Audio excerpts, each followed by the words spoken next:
નમસ્કાર મિત્રો, જય હિન્દ। હું છું ડીની ચૌધરી અને ફરી એકવાર આપ સર્વેનું સ્વાગત છે આપ સૌની સૈયરી યુટ્યુબ ચેનલ ડીયર ગુજરાતીમાં। તો મિત્રો, આ વિડીયોની અંદર આપણે ખાસ વાત કરીશું આંગણવાડી કાર્યકર અને તેડાગર બહેનોને કે જેમના ડોક્યુમેન્ટ વેરિફિકેશન થઈ ગયા હતા અને નિમણૂક માટેની ખાસ રાહ જોઈ રહ્યા હતા એ બહેનો માટે ખુશીના સમાચાર છે।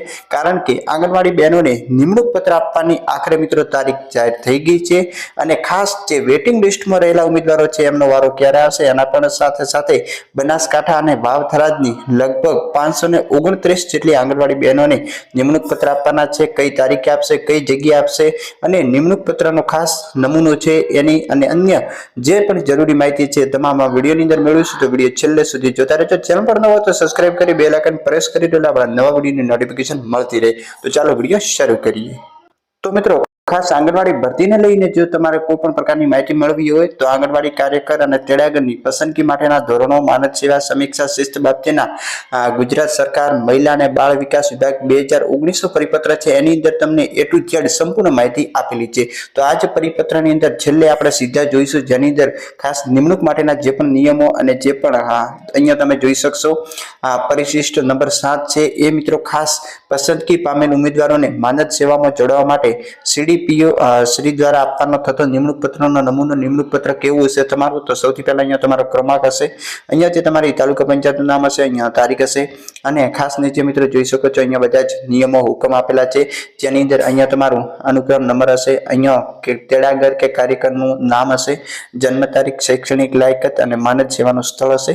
એની નીચે ખાસ અમુક શરતો છે એ તમારે ખાસ મિત્રો ધ્યાન રાખવા જેવી છે કે આંગણવાડી કાર્યકર તેડાગરની પસંદગી માનદ કાર્યકર તરીકેલી હોય તેમજ માનદ વેતન મળતું હોય, સરકારી કર્મચારી તરીકેના કોઈ પણ પ્રકારના લાભ મળશે નહીં, ગુજરાત મુલકી સેવાના પણ કોઈ પણ નિયમો એમને લાગુ નહીં પડે। બીજા નંબરનો નિયમ છે નક્કી કરવામાં આવેલ તથા ભવિષ્યમાં નક્કી કરવામાં આવે એ વખતની તાલીમ ફરજિયાત લેવી પડશે।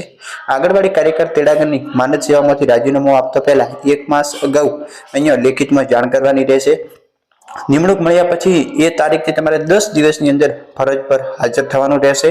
આ સમય મર્યાદામાં હાજર નહીં થાવ તો તમારી નિમણૂક આપોઆપ રદ થયેલી ગણાશે। આંગણવાડી કાર્યકર તેડાગરની નિમણૂક બાળ વિકાસ યોજના અધિકારી શ્રીએ આપેલી હોય નિમણૂક જે રદ કરવાનો અધિકાર પણ આ જે અધિકારી શ્રીનો રહેતો હોય છે। પછી નિમણૂક વાળી જગ્યાએ ફરજ અંગે જે સૂચનો આપવામાં આવે એનું પાલન કરવાનું રહેશે। જો પાલન નહીં કરો તો પણ તમને માનદ સેવામાંથી છૂટા કરવામાં આવશે।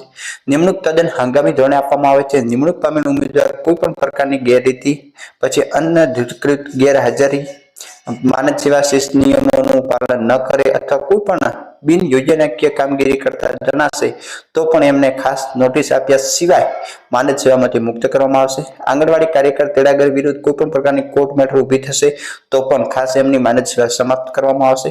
આંગણવાડી કાર્યકર તરીકેની પસંદગી જે તે ઘટકના સંબંધિત આંગણવાડીના ગામ કે વોર્ડ વિસ્તારના સ્થાનિક રહેવાસી તરીકે થયેલ હોય અન્ય કોઈ પણ જગ્યાએ બદલી પણ નહીં કરી શકાય।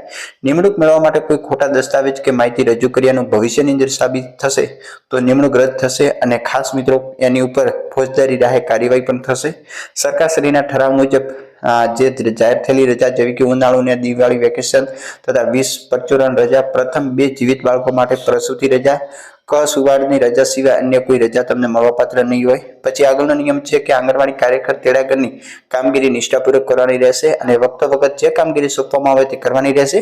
તેમજ સંબંધિત વિકાસ વિભાગના અધિકારી કર્મચારીઓ દ્વારા સૂચના આપવામાં આવે એવી તમામ કામગીરી કરનારી રહેશે। હાજર થતી વખતે જન્મ તારીખના પુરાવા માટે શાળા છોડ્યા અંગેનું પ્રમાણપત્રની નકલ, શૈક્ષણિક લાયકાત સર્ટિફિકેટની નકલ, સંબંધિત પ્રાથમિક આરોગ્ય કેન્દ્ર એટલે PHCનું મેડિકલ ઓફિસરનું જે ફિઝિકલ ફિટનેસનું સર્ટિફિકેટ રજૂ કરવાનું રહેશે। આ પ્રમાણપત્રની ચકાસણી અસલ પ્રમાણપત્રના આધારે બાળ વિકાસ યોજના અધિકારી શ્રી પાસે જમા કરાવવાની રહેશે। ICDS યોજના શ્રીની ગ્રાન્ટમાંથી ચાલતી હોય સરકાર શ્રી તરફથી ગ્રાન્ટ બંધ થયેલી અથવા યોજના બંધ થયેલી માનદ સેવા આપોઆપ સમાપ્ત થયેલી ગણાશે।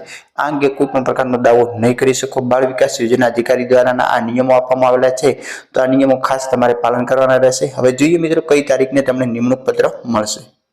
તો મિત્રો તમે ખાસ અહીંયા જોઈ શકો છો દિવ્ય ભાસ્કરનો જે રિપોર્ટ છે એની અંદર બનાસકાંઠા અને વાવ જિલ્લાની 529 આંગણવાડી બહેનોને નિમણૂક પત્ર મળશે।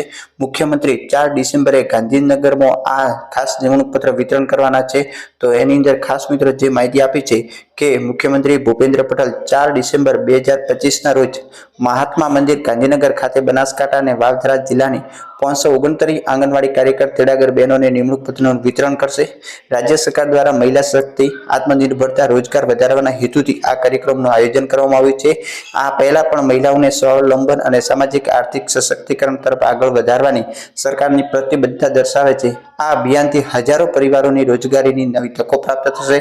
બનાસકાંઠા ICDS જિલ્લા પ્રોગ્રામ અધિકારીએ જણાવ્યું હતું કે સરકાર દ્વારા કૌશલ્ય વિકાસ, સ્વસહાય સમૂહો, આર્થિક સહાય યોજના અને તાલીમ કાર્યક્રમો દ્વારા તેડાગર બહેનોને વધુ સશક્ત બનાવવા માટે સતત પ્રયત્ન કરવામાં આવી રહ્યા છે. તો આ રીતે દરેક જિલ્લાનું આવ્યું છે અને બનાસકાંઠા અને વાવથરાનું પણ આવ્યું છે. તો દરેક આંગણવાડી તેડાગર અથવા કાર્યકર એમને ખાસ મિત્રો 4 ડિસેમ્બરે જે ગાંધીનગર ખાતે નિમણૂક પત્ર મળવાપાત્ર છે તો એના ફોન પણ તમને આવી ગયા હશે અથવા તો તમને મેસેજ દ્વારા જાણ કરશે. આવી અન્ય કોઈ પણ પ્રકારની જરૂર હોય તો કોમેન્ટ કરી શકો છો. ફરી મળશું નવી અપડેટ સાથે, નવા વિડીયોની અંદર. ત્યાં સુધી જય હિન્દ, જય ભારત. Thanks for